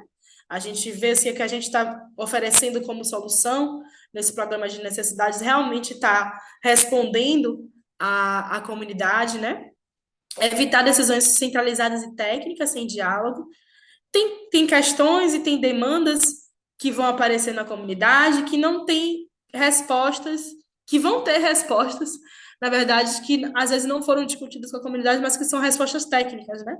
Que, principalmente quando a gente pensa em infraestrutura, quando a gente pensa em drenagem, porque a comunidade sente de uma forma, e aí tem até o mapeamento comunitário, né? De risco, de inundação, que complementa o mapeamento técnico, né? Então, tem algumas respostas que a gente vai dar que vão ser técnicas e que, a princípio, quando a gente olha enquanto comunidade, a gente não vê a ligação disso, né, enquanto resposta, né? Então, é preciso também, às vezes, voltar novamente e fazer, né, e discutir com a comunidade essas soluções técnicas. Então, a questão da priorização justa e transparente também, né? É muito importante que dentro desse processo de elaboração do programa de necessidades, em que a gente vai priorizar quais são as ações que são prioritárias, né? Que vão ser realizadas, né? Porque pode aparecer uma série de coisas e que nem sempre, em termos de recursos, a gente vai conseguir realizar. A gente precisa também fazer com que essa priorização seja participativa ou que pelo menos seja transparente, né? Então, a gente tem que usar critérios como urgência social, impacto transformador e viabilidade, explicar à comunidade como as prioridades foram definidas, né? E aí tem a integração de políticas públicas, que foi o que a gente já falou, que a gente tem que articular habitação, saneamento, transporte, cultura e meio ambiente, evitar projetos que são fragmentados, que não dialogam entre si, fomentar a reparação das desigualdades, é algo que a gente já falou, quando a gente pensa nesse programa de necessidades, e estabelecer mecanismos de monitoramento, né, da execução e a participação da comunidade. E aí, eu trouxe mais uma pergunta para a gente responder, que finaliza a apresentação, na verdade, que é qual seriam o programa de necessidades ou as ações que vocês estão pensando realizar nesse território de intervenção que vocês escolheram. E aí vocês podem também levantar a mãozinha ou responder no chat. Deixa eu olhar o chat. Acho ótimo, Betânia. Não te interrompi nem nada. Falei que a gente tinha 2 momentos de aula, mas você já trouxe uma proposta tão participativa e acho que tão alinhada com o que a gente tinha previsto para o segundo momento, que eu deixei esse fluxo assim correr, porque acho que funcionou muito bem. A turma foi participando também. É, E é isso, pessoal. Acho que o que Betânia traz agora, de qual é o programa de necessidade de vocês, é bem alinhado com o que a gente está desenvolvendo nessa comunidade de prática, ou se propôs a desenvolver. Não se preocupe em trazer respostas fechadas e definitivas, até porque eu acho que é isso, né? Acho que a Betânia falou muito sobre os processos participativos, dimensões que a gente não vai conseguir desenvolver nessa comunidade de prática, né? São muitas atividades que vocês, no desenvolvimento desse projeto, vão desenvolver aí, né? Então, a própria caracterização e leitura que a gente está fazendo nesse exercício, ela não é o nosso ideal de participação, né? Acho que a participação ela passa por tudo isso que Betânia trouxe. Então, a gente tem ciência de que esse próprio programa de necessidades, ele é a partir de uma visão de vocês, que talvez já esteja embasada com atividades anteriores, né? Enfim, que vocês já desenvolveram, ou talvez não, né? Talvez seja ainda hipóteses que vocês vão ter que mergulhar junto com moradoras, moradores, para desenhar, aprimorar, aprofundar, rever, enfim, tudo isso faz parte. Mas respondam aqui para Betânia. Fiquem à vontade para chat ou para câmera. Davi e Júlia. Aí eu queria falar um pouco, então, do nosso projeto, que ainda não é bem um projeto, né, mas um caminho que a gente vai perseguir. A gente tem alguns empreendimentos aqui que eles realizam medidas mitigatórias por conta do estudo de impacto de vizinhança. A nossa ideia é pegar um desses empreendimentos e fazer, a partir dele, a construção de um equipamento comunitário, no caso, uma praça, numa área periférica. Então, a gente quer pegar uma área pública que ainda não tem uso, que ainda está desocupada, que não está afetada, e construir alguns equipamentos.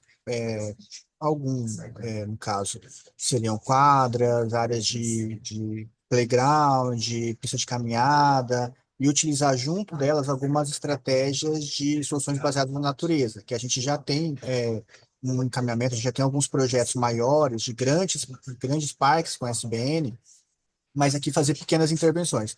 Uma quadra alagável, uma pequena valeta de infiltração, um pequeno jardim de chuva, de forma que a gente não precise ter tantas manutenções. Só que a ideia é para a gente chegar nesse ponto do que vai ter nessa praça, é fazer uma discussão que nós já fizemos aqui algumas vezes, mas não tão bem construída. Porque a ideia de participar dessa comunidade é criar um fluxo de trabalho para esse tipo de intervenção. A gente tinha um programa aqui que chamava Praça no Bairro. A gente tinha esses mesmos equipamentos comunitários que a gente podia fazer a intervenção e a gente levava já uma ideia de programa de necessidade.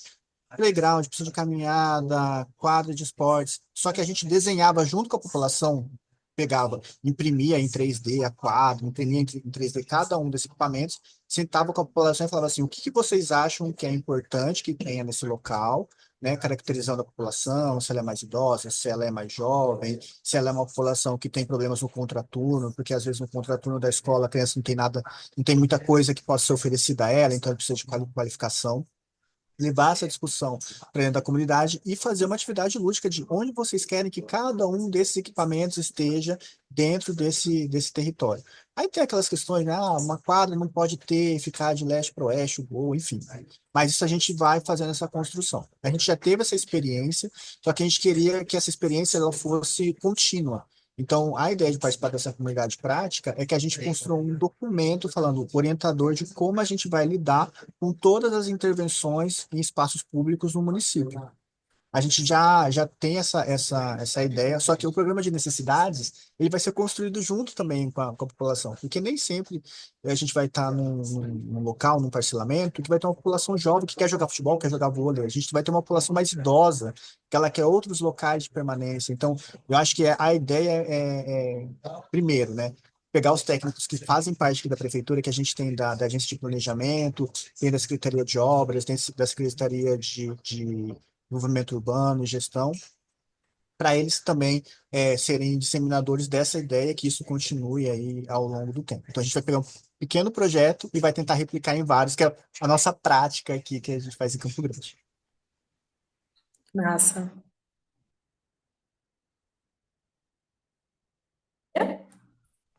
Oi.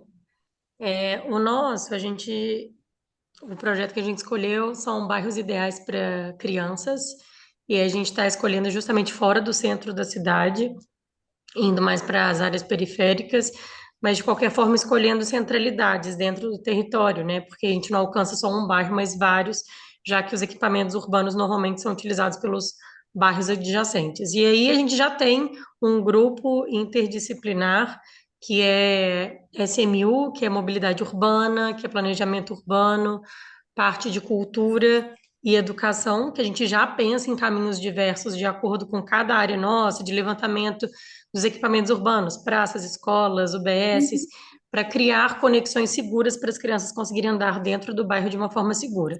E aí, claro, pensando em zona 30, em volta desses equipamentos, em áreas sinalizadas e protegidas com balizadores, e a gente está pensando em levar arte para essas calçadas, deixando elas acessíveis, elevação, travessia elevada, todas essas questões.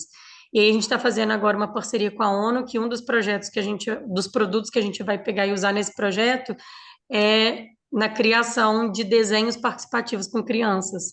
Então, a gente quer que as crianças, a gente já tem várias coisas planejadas que a gente fala, olha, gente, é o que a gente, como técnicos, é o que a gente pensa que é. Na hora que a gente chegar lá, a gente vai ouvir, vai escutar, às vezes eu vou falar, não, não é esse caminho que a gente usa outro caminho. A gente vê que é um caminho muito perigoso, a gente fala, vamos pensar em outro então? Tem outra forma de ir, porque Sim, esse daqui tá sim. muito, os carros passam muito rápidos, ou virar e falar, não, não muda quase nada essa interpretação deles, né? Muito para o projeto, vamos adequar ao caminho usual já, né? Deixar as crianças desenharem alguns equipamentos, pensando também numa questão de em tantos, num raio de tanto em tantos metros, ter sempre uma coisa de interação das crianças, então alguma coisa para encostar, alguma coisa de barulho ou de formas, já que a gente não consegue ter Isso. vários espaços públicos para a gente criar locais para as crianças, né, para incentivar o desenvolvimento, mas para ter essa questão delas participarem de todo esse processo. E é isso, a gente acredita que, que o programa é mais ou menos isso, na hora que a gente chega lá, às vezes eles dão um cambalhota de cabeça para baixo e vira o projeto inteiro. Muito legal. Você conhece o Urban 95? É o Urban 95, meu Deus?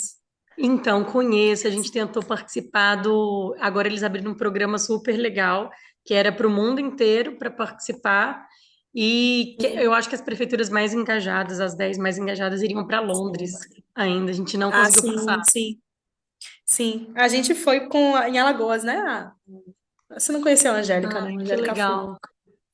com o programa CRIA de Alagoas. Que aí você falou de Ai, se tiver criança, eu fiquei algumas dicas, pensando, depois eu quero. tá, tá. Fala com o pessoal daí. É, então, Sara, o que Tô que você aqui. acha? Eu acho que eu tinha mais umas coisinhas, mas eu não sei se passou muito. Não, a gente acho que, na verdade, como foi participativa a sua exposição, a gente. O exercício, acho que ele já foi sendo respondido, porque a gente ia conversar basicamente em grupos, justamente sobre esse início do programa de necessidades, mas também sobre que atores têm disputado esses territórios de intervenção, né, dos projetos. E eu acho que a gente foi conversando um pouco sobre isso. Só para não deixar de compartilhar aqui as respostas, também te responderam a equipe Guarulhos no chat. Falou que está trabalhando com o território Cidade de Jardicumbica 2345, com ações inicialmente previstas, de recuperação ambiental de 3 APPs, implantação de áreas verdes, e espaço de lazer, obras de urbanização, equipamentos comunitários de saúde, construção de unidades habitacionais e obras para mitigar os riscos. É, legal, assim, para a equipe de Guarulhos ter trazido essa diversidade de ações, porque uma das coisas que vai estar no caderno, no instrumental que a gente está usando para desenvolver, né, o caderno de estudo de caso, a gente vai pedir que vocês tentem fazer o exercício de espacializar, essas ações todas, né? Então, tentar setorizar. É claro que a gente não vai conseguir chegar num nível de dimensionar com detalhes, com cálculos e etc, etc, mas, gente, uma das coisas que a gente vai pedir num futuro breve é que vocês tentem espacializar essas ações que vocês imaginam. Elaine, também de Itaquá, falou que em Itaquaquecetuba eles têm trabalhado com um programa de reurb continuada, por meio do qual levamos os equipamentos públicos às comunidades e ouvimos as necessidades de cada morador, a fim de implementar melhorias de forma integrada e participativa.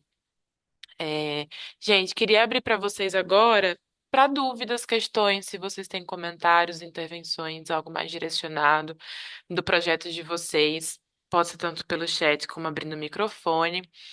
Pegando esse gancho, assim, do que Júlia trouxe, né, de, passa dicas. A gente vai abrir um fórum na nossa comunidade de prática, é, em que a ideia é que seja um fórum direcionado para vocês tirarem dúvidas de como formatar propostas ou projetos, né? Então, por exemplo, é, seja nesse edital do URB 95, seja o próprio programa Periferia Viva. Então, a ideia é que nesse fórum, se vocês tiverem dúvidas específicas de como tornar a proposta desse projeto mais qualificada para ter melhores e maiores chances de concorrer, é, ou então, se tiverem dúvidas nisso, assim, né, de como, sei lá, detalhar mais, o cronograma, o orçamento, enfim, a gente está montando um fórum, deve disponibilizar para vocês amanhã, especificamente para isso. E aí também aproveitando de que, por exemplo, nessa comunidade de prática, a gente está com a presença de Endira, então, de alguma forma, a própria Secretaria Nacional de Periferia está acompanhando essa comunidade de prática.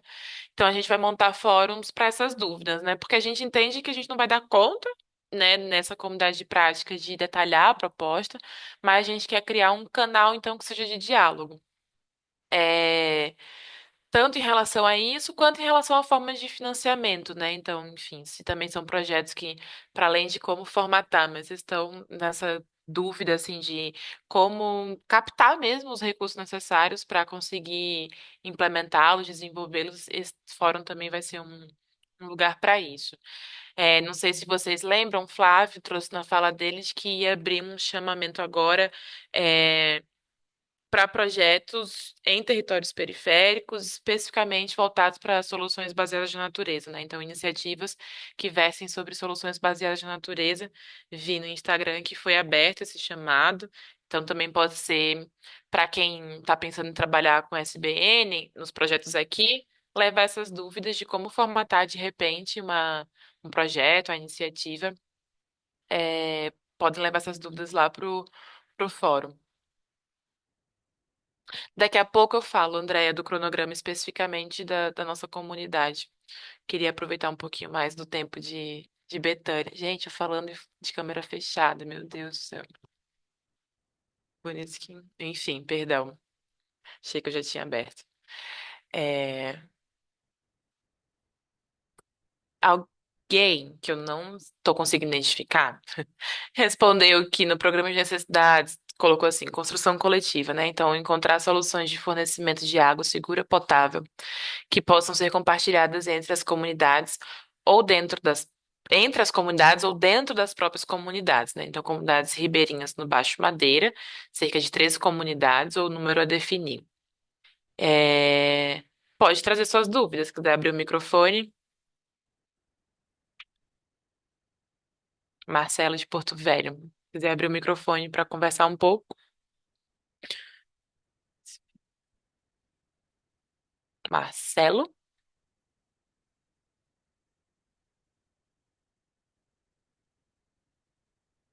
talvez esteja com dificuldade.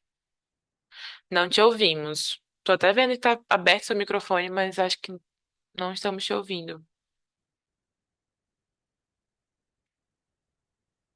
Tá bem, pode colocar no chat suas dúvidas e questões.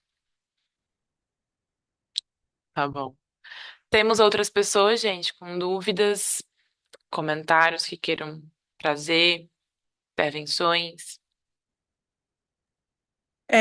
Talvez um exercício que era o que eu ia trazer, mas eu achei que ia ficar muita coisa. Que a gente pode fazer também a partir de agora é pensar um pouco. Vocês falaram um pouco o programa de necessidade de vocês, as ações que vocês estão pensando. Então, tem programas que têm relação com habitação, com espaço público, com soluções baseadas na natureza. Agora veio um programa que tem relação com saneamento, né? Então, talvez seja um exercício pensar um pouco do que Sara ia trazer para a discussão, que era pensar quais são os atores que estão sendo, que devem ser envolvidos dentro desse processo, mas pensar também que outras políticas públicas se relacionam também com esses programas de necessidades que vocês levantaram, sabe? Então, talvez deixo até como programa, como provocação aqui, se alguém quiser ir pensando alto, né? Nossa, eu estou pensando aqui no saneamento, eu acho que pode envolver também é, ações de assistência social, não sei, eu estou citando aqui um exemplo sem saber a realidade, né, gente?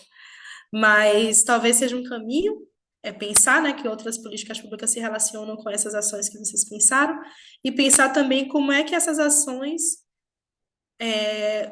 visam reparar as desigualdades nesses territórios. Maravilha, Betânia. Acho que alinhadíssima com o que estamos fazendo aqui. Temos mais intervenções, pessoal? Dúvidas, comentários? Senão, a gente fica com esse dever de casa que Betânia nos encomenda e que vocês vão ter, sim, espaço para responder isso no nosso estudo de caso. Tá bom? Bom, então vou seguir aqui, voltando para as dúvidas, é, da equipe de Guarulhos. Vou compartilhar minha tela. Sim, enquanto eu estiver falando, se tiverem dúvidas para a Betânia, a gente ainda tem uns 20 minutos aqui de interação, mas enquanto isso eu vou tirando as dúvidas mais operacionais. Vou compartilhar minha tela. Estamos na comunidade de prática de desenvolvimento urbano integrado em territórios periféricos. Aqui na aba cronograma, vocês têm acesso às nossas próximas datas, né? Então, estamos aqui hoje, 11 de junho. Essa comunidade ela é mais enxuta, ela é mais compacta do que a outra. Então, nós temos um próximo encontro, 17 de junho. E aí, peço atenção, né? Essa semana agora e a próxima, a gente teve encontros que não são, nas quartas-feiras. Então, peço uma atenção redobrada nesse calendário. Mas é isso, semana que vem a gente tem um encontro 17 de junho com Clarissa. E aí, Clarissa tem uma vasta experiência com vários projetos no Ceará também, participativos em territórios periféricos, experiências em que eles conseguiram à época, implementar o que hoje seria, por exemplo, os postos territoriais que estão sendo propostos no programa Periferia Viva. Então, também um ótimo momento de vocês tirarem dúvidas, tanto sobre participação, quanto sobre um desenho, né, do programa de necessidades, como definir esse desenho, como tomar essas escolhas que Betânia também nos provoca, né? Então é isso. Muitas pessoas, muitos atores disputam um mesmo território. Entender também que as escolhas, tudo é escolha. Então, se a gente chama um grupo, isso pode estar colocando a participação de outro, é, em consequência, em detrimento, né? Então, também todas essas escolhas, essas questões de Dúvidas de metodologia, dúvidas de como tomar essas decisões, né? De quais grupos convocar, em quais momentos, de como espacializar isso, né? Tanto num tempo, num cronograma, quanto realmente metodologias participativas, como sistematizar isso, como chamar as pessoas, convocar as pessoas não só para esse processo de consulta, e de troca, mas também para os processos decisórios, né? Enfim, também é uma ótima oportunidade com Clarice a gente discutir isso. No dia 25 de junho, a gente se encontra também com Daniel Montandon, vocês já conheceram ele em outra oportunidade. E esses são os encontros em que os educadores vão vir fazer uma fala expositiva e vocês vão trazer dúvidas, questões. Enquanto isso, irem respondendo o nosso novo caderno de estudos de caso, que agora tem o objetivo de definir um partido urbanístico. E aí vocês chegam no último encontro, que é que no dia 2 de julho. 2 de julho a gente já tem um último encontro e a ideia é que vocês apresentem pra gente como que foi esse saldo, como que foi essa jornada né, de aprendizagem, é, entendendo que nessa comunidade aqui a gente vai desenvolver então esse partido e vai finalizar o estudo, o caderno do estudo de caso, apontando quais são os próximos passos. Então, apontando quais são as próximas ações, né, das equipes de vocês em curto, médio e longo prazo. É, é importante esse registro, assim, esse momento também de apresentação, porque esse mapeamento de ações futuras, digamos assim, a gente vai conseguir encaminhar não só para a equipe Polis, mas também para as secretarias que estiveram parceiras aqui com a gente, então para a SNP e para a SNDUM, a gente vai conseguir compartilhar para o programa Capacidades. Então também a gente tem estudado as formas assim de da comunidade se manter um espaço vivo de trocas. Mas eram essas dúvidas assim que eu queria tirar sobre o cronograma. A gente tem um próximo dia 17, um no dia 25 e no dia 2 a gente já encerra essa comunidade prática com a apresentação de vocês. Hoje, junto com o comunicado, né, do link para a gente ter esse encontro aqui, a gente enviou o caderno de estudos de caso. Ele está aqui, ó, na biblioteca. Esse é o novo dessa comunidade. Então, vocês podem acessar aqui. E um outro aviso importante, né? Atendendo a demanda de vocês de simplificar os formulários das aulas gravadas, a gente não está fazendo nessa comunidade de prática um formulário por aula gravada. A gente vai fazer um por módulo. Então, no curso Territórios Periféricos que está gravado, né, que vocês vão estar recebendo semanalmente as aulas, vai ser só um formulário por módulo, não mais por aula. Temos mais dúvidas, pessoal? Temos mais questões? Deixa eu ver aqui.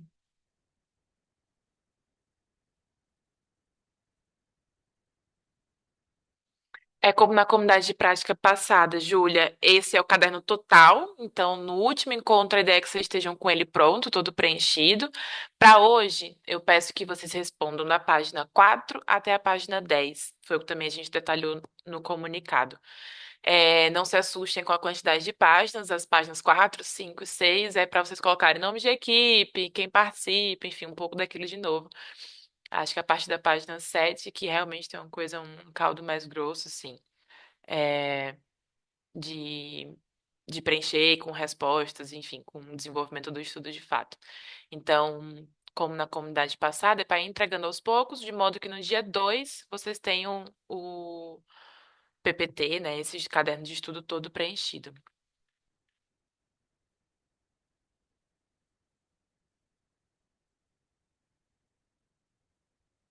André, eu vou pedir que Alice e Bárbara, que também estão acompanhando a gente aqui, identifiquem o que está acontecendo com vocês, tá bom? Para vocês terem acesso a essa página.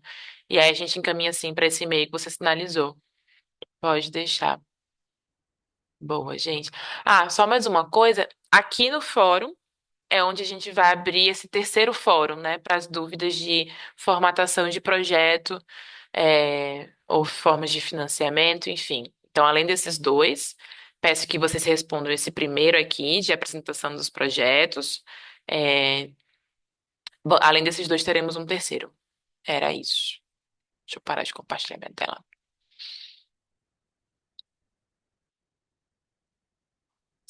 Tivemos, Betânia, acho que um comentário.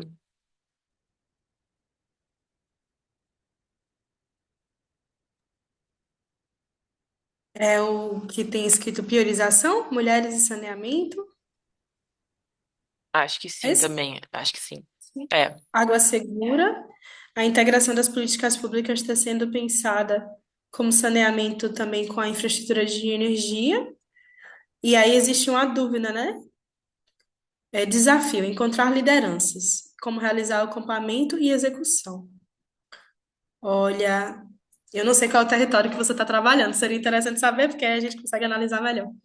Mas eu tenho acompanhado, assim, um pouco, novamente, o processo de início da organização do processo participativo do Periferia Viva e tenho aprendido muito, assim, com uma das analistas que tem formação em serviço social, ela é assistente social.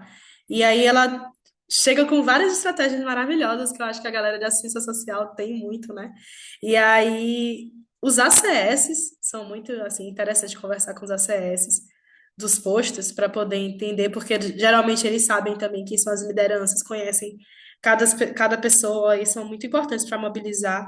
E também olhar os grupos que existem, sabe? Se existe mídia local, quais grupos, se existe grupo de mulheres, grupos de jovens, que a partir daí você consegue entender quais são as lideranças.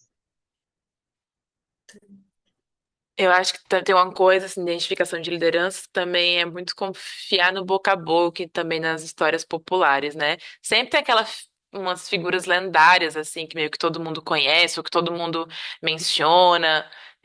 Então também acho que se valer das histórias populares, assim, do que tá na boca do povo nesse momento, também ajuda muito nesses processos de identificação. Quando você falou pessoal do serviço social, acho que também é uma deixa para a gente falar de quão é importante essa integração mesmo com setores diferentes e áreas de atuação diferentes, né? Então, acho que às vezes a gente está muito condicionado a ficar com o planejamento urbano, e acho que essa proposta do desenvolvimento urbano integrado é muito trazendo como que o planejamento urbano ele precisa realmente acontecer com outros setores, né? Então, como é que o pessoal da galera da assistência social tem trabalhado, o que que eles têm feito, galera da saúde, né? Então, de repente, o pessoal da saúde que faz as visitas, tipo o posto da família, enfim, né? Que é essa visita porta a porta, esse acompanhamento porta a porta, de repente tem pistas interessantes assim de quem são essas lideranças ou esses influenciadores mesmo do território, né? Guilherme, você levantou a mão. Pode falar. Oi, Sara, tudo bem? Então, que na sexta-feira passada foi a entrega, né, do caderno do estudo de caso, mas que eu não tinha conseguido achar o formulário no site do Redes e eu mandei por e-mail. E aí na segunda-feira teve a primeira conversa aqui, né, mas só que, enfim, eu estava com outras demandas, eu não consegui participar.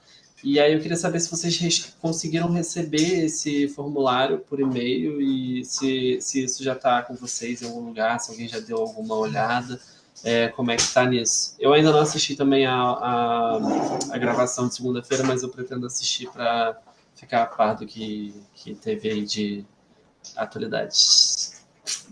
Guilherme, aqui é a Bárbara. Eu acabei de ver seu formulário, viu? Tava organizando ele hoje de manhã, tá tudo certo, tá? Eu vou mandar um e-mail depois confirmando que vocês enviaram, mas tá tudo certinho, tá bom? Mas tá bem, muito obrigado, viu, Bárbara? Obrigada a você, Guilherme. Gente, é um trabalho que a gente está demorando um pouquinho, mas vai chegar para vocês essa confirmação é, de quem que a gente recebeu e de quem a gente não recebeu, a gente vai entrar em contato, saber o que que aconteceu e tudo mais, mas vai chegar essas confirmações. Betânia, um último recado, conselho, alerta, enfim, algo que aqueça nossos corações nesse clima frio de tempos de frente fria, enfim. Nos conte um conselho final. Nossa, não sei se eu tenho um conselho, mas eu queria agradecer e dizer que é um prazer estar aqui com vocês. Eu acho que também para mim é um aprendizado assim, né? Pensar como é que estão sendo feitas assim a partir do setor público essas ações. Eu acho que o conselho final seria um pouco a provocação final, que seria pensar o que essas ações desse programa de necessidades, para quem, né, se está pensando, quais são os atores também dos territórios, pensar nesses conflitos, como trazer todo mundo junto, e também pensar essa integração, né, entre políticas públicas, até enquanto estratégia mesmo de engajamento, né, como eu tenho aprendido, assim, durante esse processo, né. O Guilherme, nosso parceiro, hein, Guilherme, de Periferia Viva. É, eu acho que é isso, né? Acho que é isso, gente. Encontrei com Betânia numa reunião hoje de manhã e agora à tarde de novo. Olha aí, que é pra não deixar Guilherme já saudade. enjoou da minha cara, já enjoou da minha cara. É pra não criar saudade, gente. Mas que bom que a gente tá construindo essas redes também, não só aqui, como em outros espaços. Acho que é super importante. Betânia, deixa o convite para que você esteja com a gente dia 2 de julho, que eles vão apresentar o caldo aí de desenvolvimento desse partido urbanístico.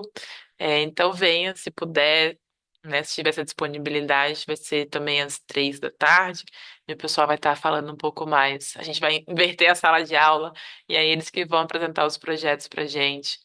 É, e é isso. Gente, muitíssimo obrigada pela presença dessas 42 pessoas que estão aqui, mais uma vez, novamente. Nos vemos em breve, nos vemos dia 17, se não me engano. Então, se cuidem. Qualquer dúvida, escreva para escola@polis.org.br.